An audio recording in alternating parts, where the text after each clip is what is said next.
What exactly is Family by Family?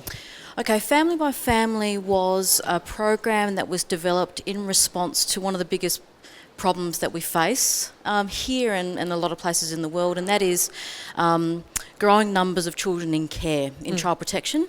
So TAXI, the Australian Centre for Social Innovation, was actually established as a hub to be able to respond to complex social problems, and this was one of the biggest challenges they had to face first. So Family by Family was a response that was developed by being with families, understanding their experience, and using design principles and methodology in order to develop something with them. So what was the approach in the past, and then how did that change with this particular approach? What's new? Okay, so generally speaking, there are a lot of services that are developed for people in need, that are vulnerable. Now, although this isn't always the case, many of these types of services are not developed with the people that you actually are intervening with. It's like a top-down approach. The difference with this is twofold. First of all, it was actually about involving families in the design of it, trying to understand how they live their lives, spending time in their shoes to see what it means to have a hard life or to thrive in their world. But also, one of the great things about TAXI is it brought together multidisciplinary people. So you actually have people that are in commercial design, you have social policy people, and you also have people like me that were from direct operations and in particular from child protection. So it's bringing all those minds together in partnership with families to Whereas do it. normally they all work separately, or there wasn't even ever an inclusion of designers in there in the first place.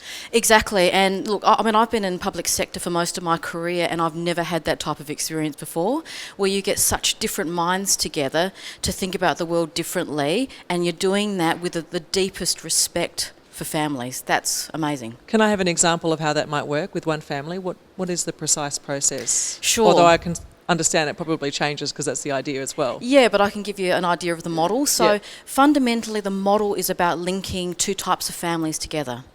We have families that we call sharing families. These are people that have been through tough times and they want to share their lives and their experiences with someone else. And we link them with families that are seeking families. These families are seeking change in their lives.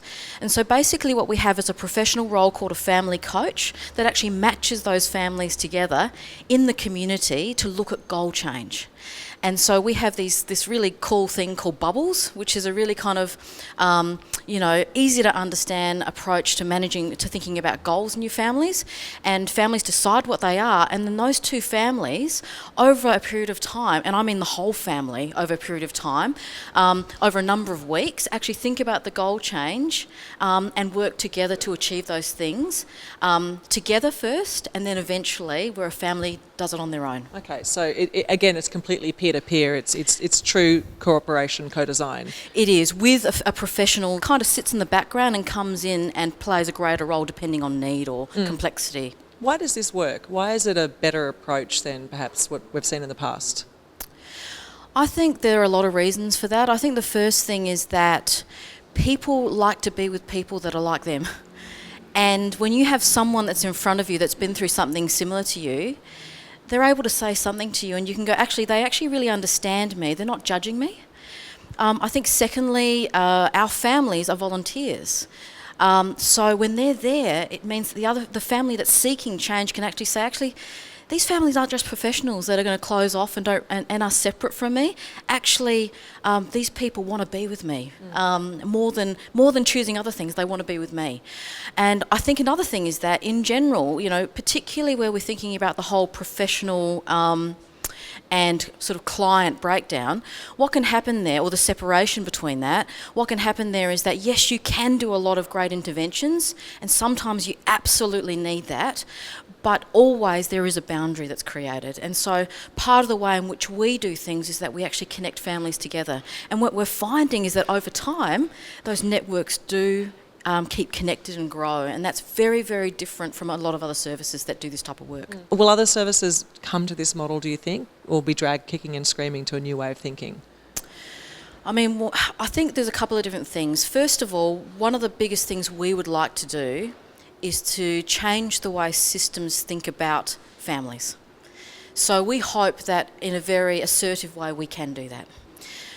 For a lot of other services, this type of approach can be very, very difficult because it's often based on, generally services are based on the professional and client boundary, and there's lots of great reasons for that. But having said that, there has been a lot of different interest in public sector systems as well as other not-for-profit systems that really do want to change the way we work with families in the community.